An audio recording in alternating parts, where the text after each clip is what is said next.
Hello everyone. Welcome to another episode of Chatter. Today, I am delighted to be joined by Adam B. Coleman, known on his Twitter as LaBased Black, founder of Wrong Speak Publishing, author and columnist for New York Times New York Post in the past, Newsweek, The Telegraph, Epoch Times, Daily Mail, and many other publications. Adam, welcome to the show. Thank you for having me. No problem. Yeah, nice to have you back. It's been a while since we chatted. So some things have happened in America since then, quite recently, especially. So Donald Trump has been elected as president of your country for the second time. Why do you think he won? Well, the number one thing is economics. I think the economy, when it comes to rapid inflation, was the number one driver. I think it was more of an economic choice for people. The idea that Kamala Harris, who's the current vice president, is going to be able to distance herself from the Biden administration, while at the same time saying that she would not have done anything different, and also saying that she was part of many of the decisions that were made by Joe Biden. She is attached to the failures of the Biden administration. And so she wasn't going to be able to wipe that away. A lot of people are hurting. And then especially when they look back to like the prime of Donald Trump's first term, where the economy was booming. And personally, I met a bunch of people who were like, "Oh, I'm doing great. Not only is the stock market good, because everybody always bases off the stock market. The stock market is up, so everything must be fine." Regular people were feeling like things were good. Business was booming. Small business owners were not complaining whatsoever. The vibe of the economy was hot at the time, and then COVID happened. So people remember that, and they want someone in office. I mean, obviously, you're given basically two choices, and so which one do you think is going to remedy the economic issues? The person who is attached to the administration that has made it worse, or the person that you at least remember that there was a high point when he was in office and the economy was booming? The other part is immigration. The Biden administration classically did not take the problem seriously. Even more so, they made it worse, like historically worse. We've always had illegal immigration. We'll always have illegal immigration. However, what they did was historic. The level of passivity when it came to illegal immigration, basically up until months before the election. And honestly, the move for governors of different states, especially border states, to send these people to major cities, quote unquote sanctuary cities, I think was the best move. Because for so long, these people were able to live in the northeastern bubble, the liberal havens in major cities across the country, not residing on the border, not having to deal with their luxury beliefs. And now they're forced to deal with this problem that the border states have been dealing with forever. And at that level where I think it was like 10 million people that had come through the border in 1 year, you're dealing with something that is so dramatically out of control that they almost had no other way of dealing with it, was to just put it on somebody else, because the federal government isn't doing squat about it, even though it's their job. And their laws of, well, just catch them and process them and then set them free into the country makes zero sense, because we know that they're not going to be able to monitor everybody. We know that not everybody who's claiming for asylum is someone who is eligible for asylum, but now you just set them free into the country to end up God knows where. We know that for a fact that there are children who are being smuggled in for sex trafficking. So we know all of these things are happening, and that the Mexican cartels are wrapped up in it. They're highly involved in it, and they're profiting off of it. So we know all these things, yet the most they could do was send Kamala Harris down to Central America and give a "Do Not Come" speech. It's a complete void of understanding what needs to be done. And so now, Trump is basically saying, I'm going all in on mass deportations because the problem is so dramatically out of control. One, it's a national security issue. Two, it's an economic issue. Three, it's a general safety issue. You don't know who these people are. They come in and say that I'm here to seek asylum. You don't know if they're gang members from a particular country. You don't know if they're murderers, child molesters, rapists. You have zero idea who these people are. I would venture to say that most of them are not those things. But when you have millions of people show up at your doorstep, and let's say it's 5% or even just 1%, that's a lot of people. That's a lot of people to deal with who are a net negative to our society. And we have a process. The problem has been that we've been telling some people to follow a process, which they have, and other people, we just let it slide, that they're skipping the line and trying to gain ahead of it. There's always been a process for anyone who's claiming asylum. And, I have no problem with people claiming asylum. But when you attempt to go through a southern border, you throw away your passport, which is a real thing. Reporters have shown there are people who throw away their passports before they come over, so they're not able to be identified. It makes it harder for them to be identified. Like, this is the reality. And they did the same thing out in Europe. When they come through on the Mediterranean, they throw away their passports into the ocean. Mm-hmm. Why? So they can say that they're one name and no one can tell none the wiser. And they just get processed no matter what. So I think this is a major, major problem. And Donald Trump is the only one who at least appears serious enough to do it. And now that you made him a lame duck president with the potential, I believe it's still in the process of Congress maybe going Republican, who has an entire, the Republican Party controlling all three branches, plus a more conservative leaning justice. He may actually get it done. He may deport millions of people, which I think is highly necessary. I'm just going to check if he has all of Congress. But I was just sharing that graph with you because I just pulled it up for other people to look at, showing the numbers of the illegal immigrants, at least caught and or registered with the United States Border Patrol. It's just millions and millions, and these are the ones that are caught. Right. So this is U.S. Customs and border data. The top one is 2023 last year. Obviously they don't have the full 2024 data yet, but the top one, and that's more than double the previous high, which was in 2000, 1.68 million. So it's basically doubled. How many in total was it in 2023? Because 3.2 million. 3.2. Yeah. So maybe the 10. I think if we add it up, was it the 10 million was during his administration, the Biden administration? Yeah. So there's 2 million, 3 million. I had the number 10 stuck in my head, so that's why I thought 5 million, 8.2. Yeah, that would be about right. So it was like Okay. 8.2 million. We don't have 2024's data, so that would mean it's probably about 10 million. That's Okay. about right. According to this, but yeah, it's stunning, and do you know what the problem is? Is that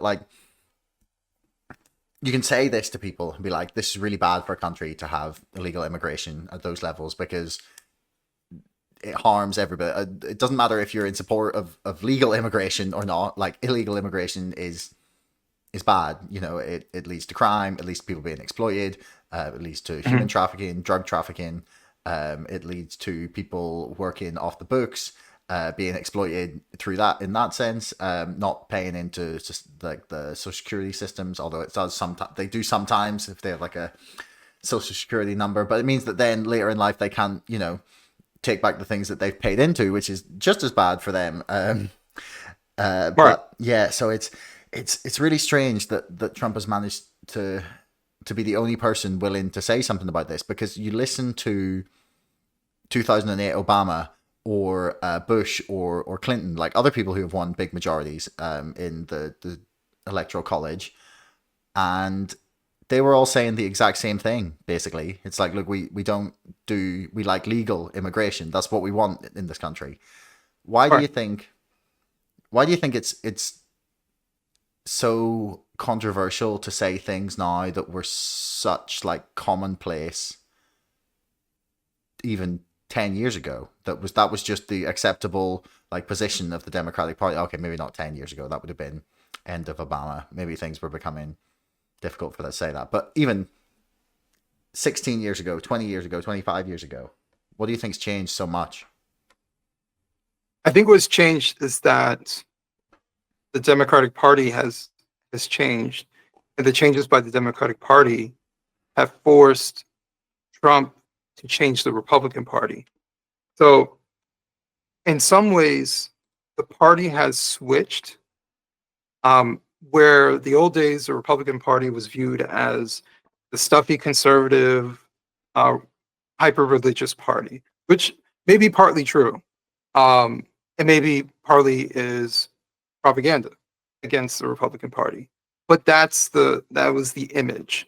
But it was always framed as they're the party of the wealthy. Now the Democratic Party is the party of the wealthy. They're the party of the celebrity. Who came out for Kamala Harris? The wealthy and the celebrity. Now, someone might say, well, Donald Trump had the wealthy and celebrity come out for him too.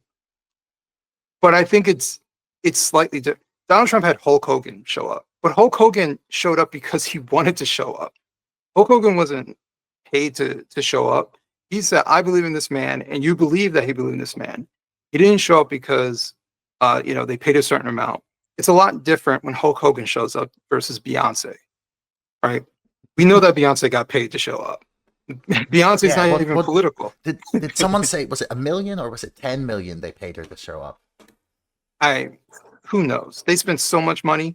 They had like $1 million. Not $1 million. They had like $1 billion. And now they're in debt by millions. Yeah. Have you seen that they're asking for people for money to pursue a recount when they've announced no intention to pursue a recount? And people have speculated that it's to raise money to pay off the 20 million in debt that they still have. Likely that's what they're trying to do. But that's this it just tells you everything that's happening in our politics. But at the end of the day, the parties, their interests have switched. And so we now have the Democratic Party that is not just the party of the wealthy, but it's party of the ideological upper class. And so they've become so dogmatic, so married to an ideology. They use buzzwords constantly. They talk in circles. They anoint academic elites as the mouthpiece for the Democratic Party, whereas before it was a mixture of people. It was actually a coalition of people. And the thing that I noticed was that every time they say we're going to highlight a Black person here, it is always someone who is of the upper class. Every single time is either someone who is wealthy and famous or someone who is part of the academic elite. Every single time. The mouthpieces that come out for them are of that class. Whereas the Black Americans that I know who are on the political right are none of that. They're just trying to get by, but they got opinions. And they're given a platform to express their opinions. That is something that is markedly different. I've had people like, how come CNN hasn't invited you to go on? I'm like, for one, I don't even know if I would ever want to do that. But two, I'm not of a particular class. And it's I do know some people who are not elitists, who are on the political right, who've done stuff on mainstream news. But for the most part, everyone that appears on there is a columnist for the New York Times, columnist for the Washington Post, uh, the associate professor at, insert Ivy League school. It is the credential of the credential of the credential. And they're all of the snobbiest people that you would never want to associate with. And these are the people who are supposed to be the ones who are informing us. And that's everything right there is the image of what the Democratic Party is and has become. They are no longer the party of the union worker. They still by default get union reps to, give them money, right? Because of tradition. But outside of that, they don't care. And actually, the funny thing about the union divide, the unions still support Democrats. Some unions, I should say, some unions still support Democrats, but within those same unions, the union workers started supporting Trump and the Republican Party. And that should tell you everything right there. So I think it's an economic class difference between the two, that has led to Trump taking such a major win. They've just disconnected themselves from regular people, and they listen to this niche audience that talks about white supremacy. Like no one knows or cares about that stuff. No one talks like that. And anyone who's actually, I don't know, just gone to a deli, been shopping, interacted with normal people in an office, they don't speak like this unless they work in HR. That's basically it. Oh, I know I can't stand the HR speak, but I think it's really weird watching the way that class of people has reacted on social media, and on cable news. Like they seem completely perplexed by the choices of people, and I just there's like they can't get their head around some of the demographic changes that are going towards Trump, and it's in part driven by this very phenomenon that you're talking about here, about the working class starting to shift Republican, and or at least towards Trump. So Latino voters went 32% Republican in 2020 for Trump, up to 45%. And that's generally, I believe he won Latino men. Then if you go to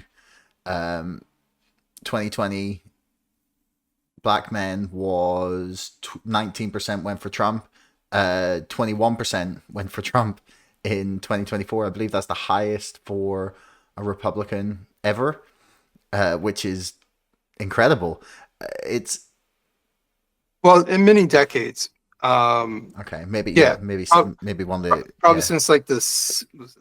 I think they said since Nixon or something like that. Okay, I didn't say that in this article. Well, it's the Independent anyway.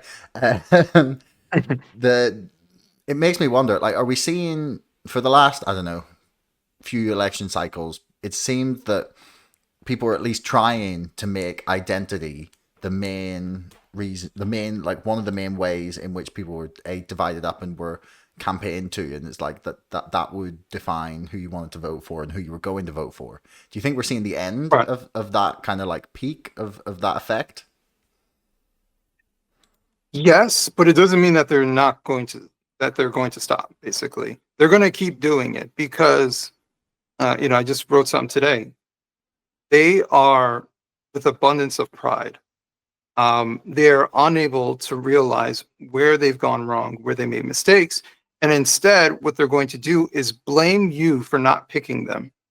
It is the mentality of losers, right? Prideful losers is what they are. And especially for these ideologues, they've invested all of their effort, time, their status, all that into this ideology, which must be true. And so because of that, they refuse to acknowledge the areas where it conflicts with their ideology. And, I posted up a video from this, what is he, African American Studies professor at Princeton, Eddie Glaude Jr. Mm. And the host, it's the most dumbfounding thing to ever watch. The host is saying, I'm not necessarily saying I agree with this, but I've talked to some people and they said that the appeal for voting for Trump is an economic appeal. And the man looks at her and says, I refuse to believe that. Yeah, I saw that clip myself. It was wild. Like, are you insane? You don't think the fact that things have like tripled in value minimum or have tripled in cost, like that doesn't affect who people are going to vote for? Well, that's the thing. And this is where the disconnect comes in. If you're rich, whether inflation goes up or down a little bit, does it impact you the same way? It's that kind of, when you're just getting by, if inflation hits, if gas prices go up $1, like all that stuff makes a massive difference. It's the difference between being able to afford it versus having to put it on your credit card. Many Americans live with very minimal savings. They're on the edge. If there's some sort of emergency, they're on the edge of having a financial crisis. And so if the cost of groceries doubles, if gas goes up $1, all of that eats away at the very little that they have. And so for these people, they say, well, just buy an electric car. Oh, okay. They just, it's the luxury beliefs. As Rob Henderson says. Yeah, people say, "Oh, why didn't I think of that?" Oh, yeah. There was a fantastic quote here from a reporter who went to the report from the Inquirer. It says, in Scranton on Wednesday, Matt Wolfson, a 45-year-old construction worker, looked around at poverty in the Rust Belt city and thought the nation needed a change in leadership. I'm going to find out which city this was in a second. But Wolfson said that he didn't love the dictatorial aspect of Trump's personality, but thought it could help keep the country out of wars and maybe bring peace to some other conflicts, including in Ukraine. He said, he's good and bad. People say he's a dictator. I believe that. I consider him like Hitler, Mr. Wolfson said. But I voted for the man. Like, hi. Yeah. It's hilarious, right? But like, people will literally vote for someone they consider to be equal to like one of the most evil men of the 20th century because they are struggling financially, and people on mainstream news can't even understand that that's a possibility. Like, how out of touch do you have to be? Right. And this is also, whoever that person is, this is a little bit of a disconnect for them, because what they're doing, in my opinion, is writing both sides of the argument surrounding Trump. It is hard for them to reconcile that they might be wrong, that he is not a dictator. But they're going to reconcile the part where at least he's good at economics. So they're going to take both, which sound illogical, because I will say this: if you truly believe he is the second coming of Hitler, do not vote for him. Like that's not a good thing. But he's riding both sides of it. That, at least for this particular person. But he's one single voter, and he's allowed to do whatever he wants. He has one vote just like everybody else does, and that's his reasoning. But yes, people will put aside their dislike for Trump. Maybe he's too bombastic, which, by the way, I think ever since his assassination attempt, he's become a lot calmer. His RNC speech was very measured. And I think in a weird way that has helped him. He's still passionate, but he's just not as bombastic as he was before, because his life was almost taken. And I think any person would reflect and think a little bit differently about how they conduct themselves when something like that happens. But obviously I'm not saying it's his fault that he was shot at, obviously. So nobody misinterprets what I'm trying to say. But what I'm saying is, I do think that this time with Trump might be different than the first term with Trump. I think there is a possibility that he has learned some of his lessons of his inexperience in government from the first term. And also, I think he has more support this time around than he did the first time around. So now he has people who are publicly on board wanting to help him. Whereas before, I think part of the reason why he hired so many bad candidates is because he couldn't find good candidates to join him. Mm-hmm. But I think this time around, he has people who are more than capable. Honestly, I think his VP pick was a good pick. I didn't know a lot about him, but the longer he talked, it was just the polar opposite from Tim Walz. Yeah. It was just complete polar opposite. Not only does he seem competent, but he seems measured. He's not ridiculous. He's not a Marjorie Taylor Greene. He's not any of that stuff. He seems far better than Mike Pence. Like, he seems like a thoughtful, like, intelligent, like, young-ish guy. He's not like a dinosaur, like the most stereotypical of stereotypical, like the worst that you can imagine of people would like caricature the old Republican who's like, wouldn't have dinner with like a woman or be alone with a woman that wasn't his wife. Right. Like absolute, like, just the most milquetoast Republican you've ever seen. That, you couldn't parody because he was that close to the caricature. And now you've come out. JD Vance was really interesting to me because I couldn't figure out why I knew his name when it first got announced. And it's because he wrote that book, Hillbilly Elegy, which all the liberal journalists that you described who appear on CNN and MSNBC, they all did gushing reviews of that book. And he was like, did an interview tour after writing it, and then after Trump's win, people saying, "Oh, this guy understands like why people voted for him," and like his book, like he saw this coming, like his book forecast the Trump victory, and then to see them all turn around and call him like a weird Nazi after like praising him endlessly 8 years ago was really, well, to use their own word, weird. Yeah, I mean, but JD Vance is a salt of the earth type of person. And so people don't understand there's a difference between being part of the elite and being an elitist. I think it's two separate things. You can be, I know my old boss. He's a millionaire, and he's one of the coolest people that you ever talk to. You'd have no idea, outside of like you see like a nice car that he's driving.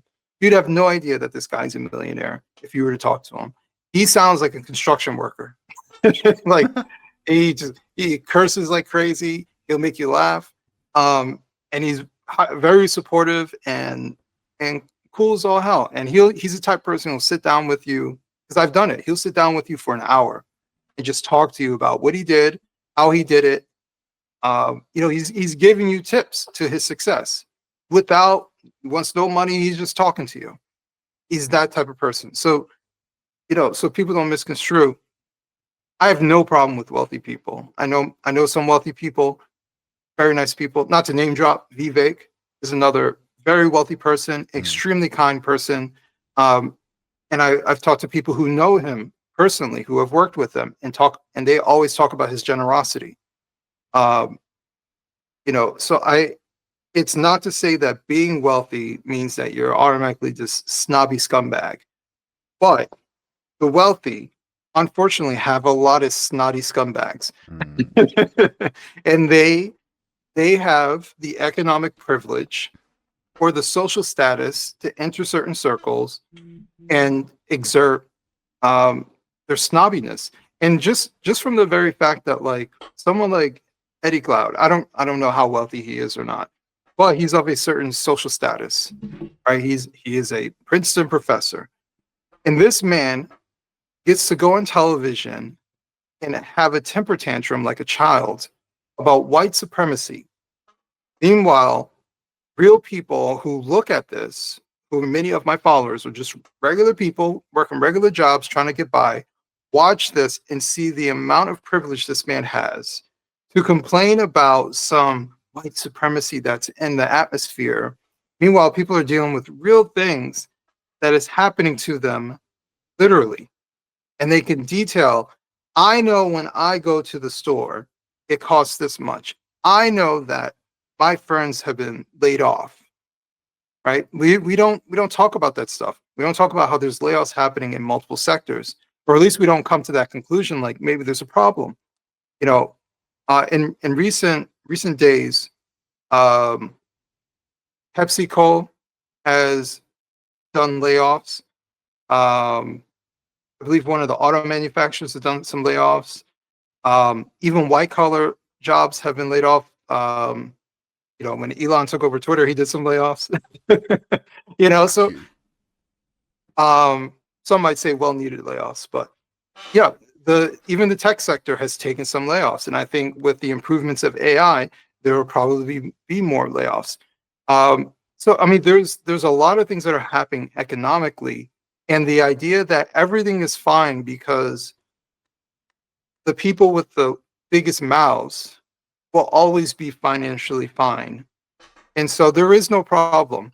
And the thing that really, amongst many things that bugs me, is when someone like there's a clip that's going around right now, 60 Minutes. Scott Pelley is sitting down with this lady. I believe she owns a diner, right? Not the biggest moneymaker, right? It's a diner, and she's saying, the reason I voted for Trump, even though I've always voted Democrat, is because of the economy. So Scott says, well, inflation has been down and gas prices have been down. Does that change anything for you? And she says, I'm not feeling that. And everyone I talk to is not feeling that. No one's getting a pay raise. Every person I talk to is not making more money. And that's the disconnect. It's the people who look at data sheets and theoretically, it has gone down, so everyone should be fine. But when you go and talk to the people are the last ones to get the change. And that's what they're not grasping. Okay, you can show us some data sheet that inflation has theoretically changed, but have the people felt it? And that either takes time or it's not actually happening. And they're not grasping that part. So instead, they think that you're just uneducated enough to look up the data sheets and tell that actually inflation has gone down. And if you knew that inflation has gone down, you wouldn't have voted for Trump. So you're just too lazy to look it up. And I'm just so educated. I know how to research before I vote for someone. It's that kind of mentality. And they're not grasping that. They instead want to put you in a class of the uneducated voter. As if credentials means that you're educated or not educated. I think we need a class of people who are wise more so than are educated. Well, I mean, education. It used to be synonymous with wisdom, and I think people are maybe realizing that. Obviously, education is a wonderful thing in people helping to understand, whatever it is they are talking about, but that doesn't necessarily mean that they're wise or that they understand how that thing relates to the rest of the world. Or the thing that always confuses me about the inflation discussion is that they're like, oh yeah, it's down to 3%, or whatever it is, that's the target's 2. So the economists say that's great, and then yeah, but over 3 years it's like for some basic goods the price has doubled. Like, just because it's Right. only 3% since last year doesn't mean that things. I always find it to be a really weirdly like deceptive thing. It's like, okay, it's 3% compared to this time last year. Like, it's not. It doesn't give you a helpful overall look of how people are actually doing. It's just like this arbitrary number that's used by economists to say, well, this means economy good. It's like using the S&P 500 as like a measure of how ordinary people are doing. It's just not adequate. Yeah, you're absolutely right. There's a difference between saying that inflation has gone down and the cost of goods has gone down. Yeah. Yeah. So, so just because at the end of the day, it's an average. And so, okay, let's say, and this is not the case, but let's say the cost of luxury vehicles has gone down. Okay, Yeah. but regular people aren't always buying luxury vehicles, right? But the cost of eggs has increased, right? The cost of bread has increased. The essentials have increased. Toilet paper has increased, right? These particular things, the things that we have to buy because this is how we survive. That $100 grocery bill is now a $150 grocery bill, right? And if you do that, let's say once every 2 weeks, that's an extra $100 that somebody is spending. Yeah. Like that matters. So Yeah. we have to. When you're scraping by, that's everything that you have extra. So yeah, it doesn't surprise me. But you a minute ago you mentioned something there that I wanted to ask about was, so do you think people should be optimistic? Do you think Trump has like actually learned these lessons that you're talking about from the first time around? I think you've accurately assessed that there wasn't very many good people who were willing to work with him. I think the team that are around him has changed how many serious people would think about voting for Trump beyond like just putting a spanner in the works of the machine. That's because Right. that's what it was for a lot of people the first time around, and now it feels like there's a lot more like positive energy around what like might be possible. And it seems like maybe he's learned his lesson on stacking the cabinet with like warmongering neocons and the establishment that was already there. And that was one of the big criticisms a lot of people had, was that he Mike Pompeo was in his regime, or people like Nikki Haley were, he was big fans of these people, and now he said that they will play no part in the administration. Do you think there's reason for optimism for people who may be despairing or unsure, looking forwards?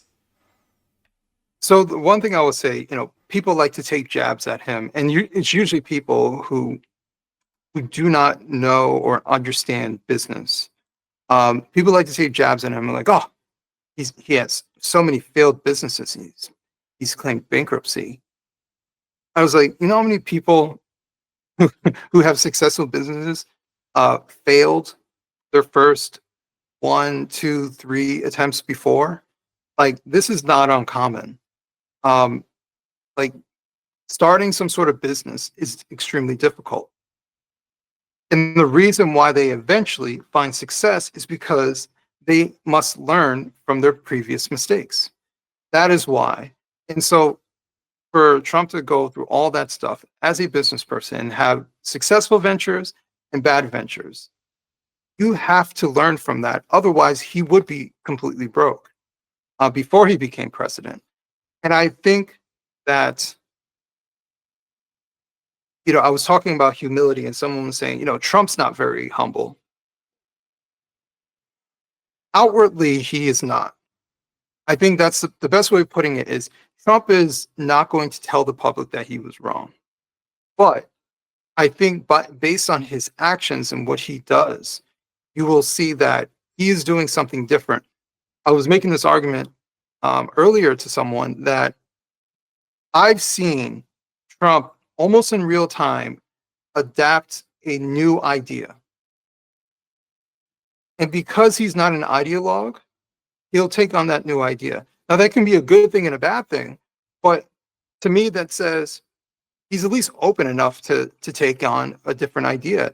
He's and that by doing that, you're actually saying, I don't have all the answers. And that Mhm. actually might be a better answer, right? If he wasn't that type of person, he would discard any sort of new idea and stick with what he knows to be the best.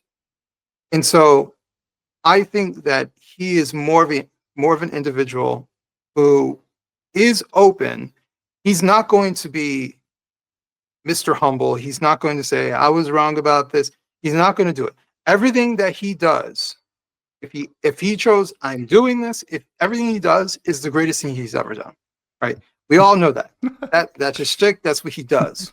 But what I'm saying is by action, he is pretty open to new ideas, better ideas than what he had before.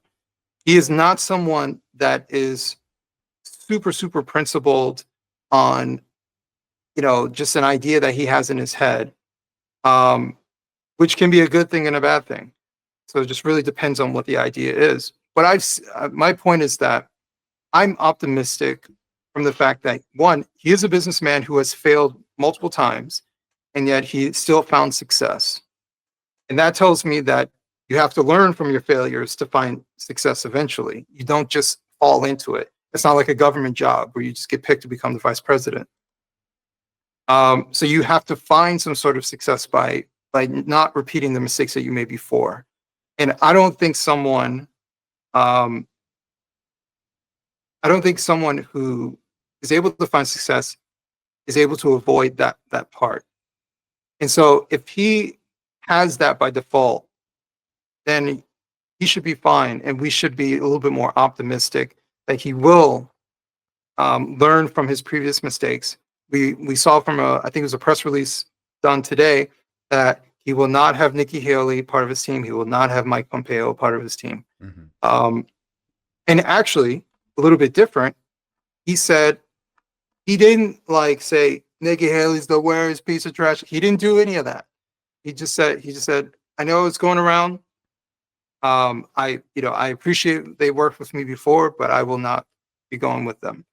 Something actually very diplomatic that 8 years ago he wouldn't have done. Mhm. So, if we're talking about some sort of change, that's what I'm saying.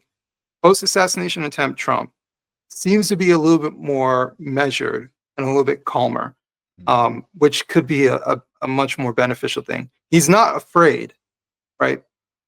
Which is good. He should not be afraid, but he seems much more determined. I think during his RNC speech, he said that he felt that God spared his life.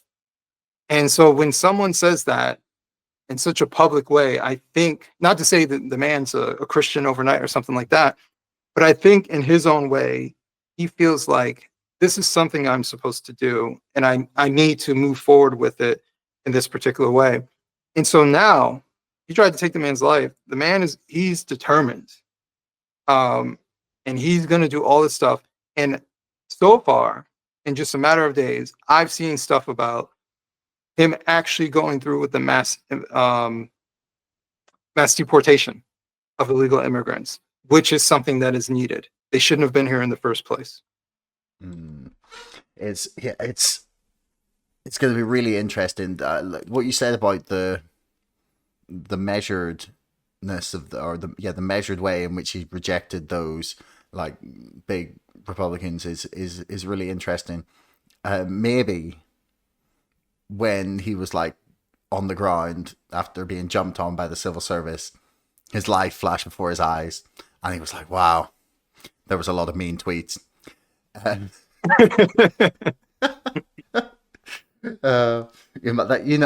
maybe you're right. Maybe that does something to someone when they get shot at. I mean, it's got to do something to consider that you might be about to die for this.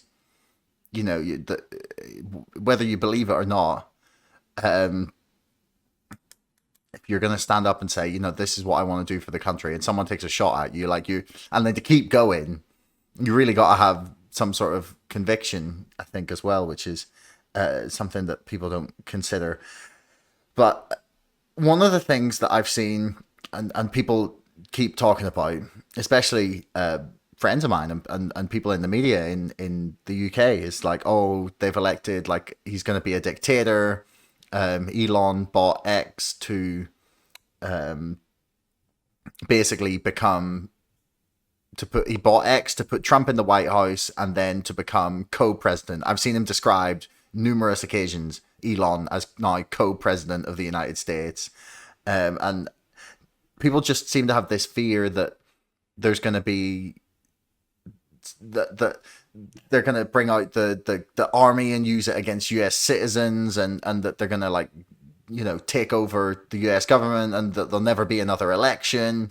What do you make of these, like, accusations? Like, what do you say to people when they think that's the last time they'll ever get to vote in a democratic election? Like how do you talk people off that edge? Or, like, maybe you think they're right?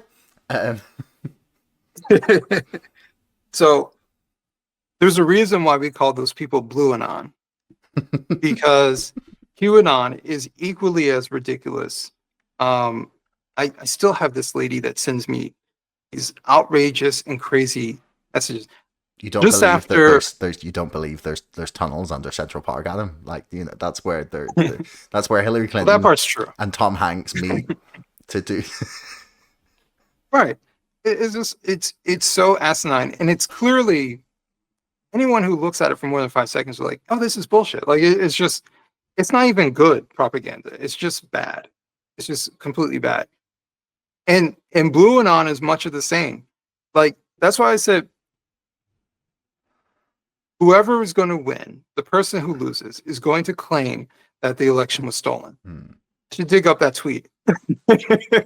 Because I'm like, you know, claiming the election was stolen is as American pie now. Hillary Clinton did it, Trump did it. And so the only difference is that Kamala isn't saying it, but her supporters are. So, you know, everyone thinks that the election is stolen. The crazy part, you can give a little bit of credence for the people who thought, the Trump supporters who thought the election was stolen, because it was very close. And so they're looking at any little thing, you know, like Georgia was a difference between like 20,000 votes or something like that. So if there was some sort of funny stuff happening, then maybe that could have made the difference. But this was such a landslide, you know, for the for the people who control all the major institutions, all the institutions of major influence when it comes to media. The list goes on, Hollywood, all of that. And they still weren't able to convince the American public that Kamala was a much better choice. And the Hitler messaging, I guess, just didn't work. And so then the results are the results. That tweet I read out earlier shows that it did sink in, but people didn't care. Right. But it means that people were hearing this and listening to it, you know? Yeah. But it's the thing of that stuff didn't work. It didn't work. And she was a weak candidate, and there's so many political reasons why she lost. But at the end of the day, Trump won in such a landslide fashion that to claim the election was stolen would be the largest conspiracy in American history. Like, where was it stolen at? So he had operatives in Georgia, Wisconsin, Pennsylvania, like in every swing state, Nevada, even Nevada, who could barely count their votes. Even he won in Nevada. Like, and you want me to believe that the election was stolen? Michigan, everywhere. The man won every swing state. It's still like, it still dumbfounds me. And yet they're still saying it was stolen. I found your tweet, by the way. You said on the 27th of August, 2024. I don't know who's going to win this election, but what I do know is whoever loses will claim that it was stolen. It's America's new normal. Yeah. There you go. Absolutely nailed it. There you go. I didn't think I didn't think that the Blue Anon people would go that crazy.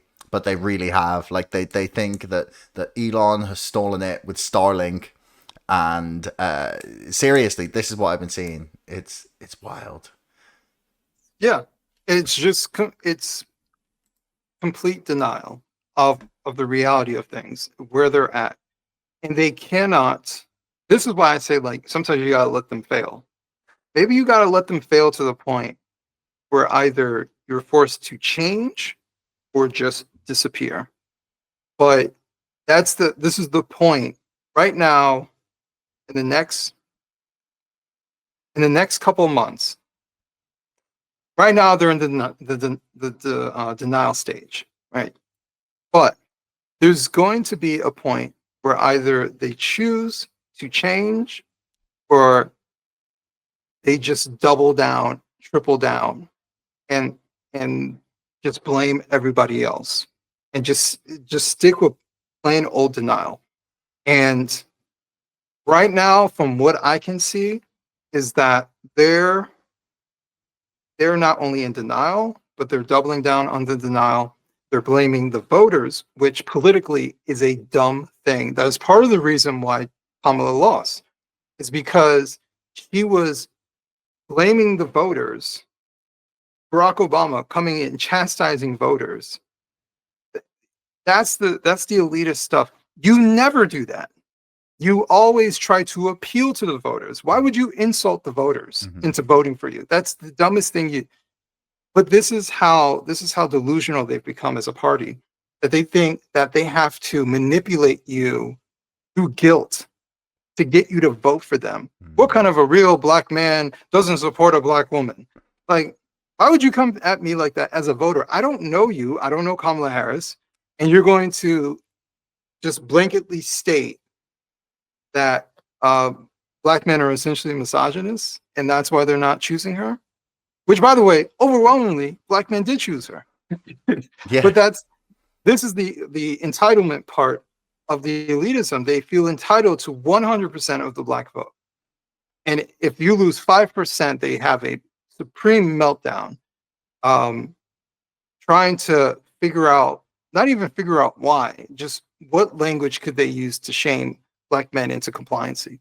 And so, yeah, this is make or break, in my opinion, especially if Trump does what he says he's going to do and the economy becomes booming.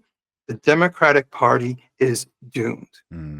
Absolutely doomed. If they double down and Trump comes in and improves the economy dramatically, so much so that regular people are like, my economics are doing really well, this will become the Republican platform, without a doubt.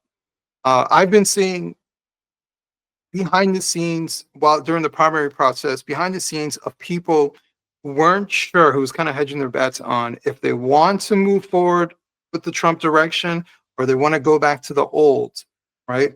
Being a little bit stuffy, sticking more with the religious, right? In those respects, and stepping away from the populism, stepping away from the Trump stuff because he lost the election. And I think that would have been the direction. They would have stepped away from the populism if he had lost. But because he won, and now that he won, if he is successful, this will be, in my opinion, that will be the cement to the Republican Party, that the way forward is to have a broad coalition and to appeal to as many people as possible, because that is the winning strategy. And if for some reason, which is not beyond comprehension, if for some reason the Republicans do not take a winning strategy like this, then they deserve to lose too. So, like, I don't know what to say. Like, he has set the blueprint, and the Democrats have abandoned that blueprint that was working for them. And the Democrats have lost. And the Democrats have a lot of ground to make up. If tomorrow they say, you know what, we need to start appealing to the working class, man, they got a lot of making up to do. They got to purge a lot of people from influence in the Republican Party. So it's going to take them a long time, but the Republicans also have to take it and run with it, because Trump is only in office for 4 years. He's not going to be alive forever. It's the strategy seems to have worked, and it's a matter of, do they perfect it, do they continue with it, or do they leave that alone too? Mm. Well, we're going to see in the next 4 years, or perhaps sooner than that. Adam, I want to thank you very much for your time. It's always great to hear your perspective.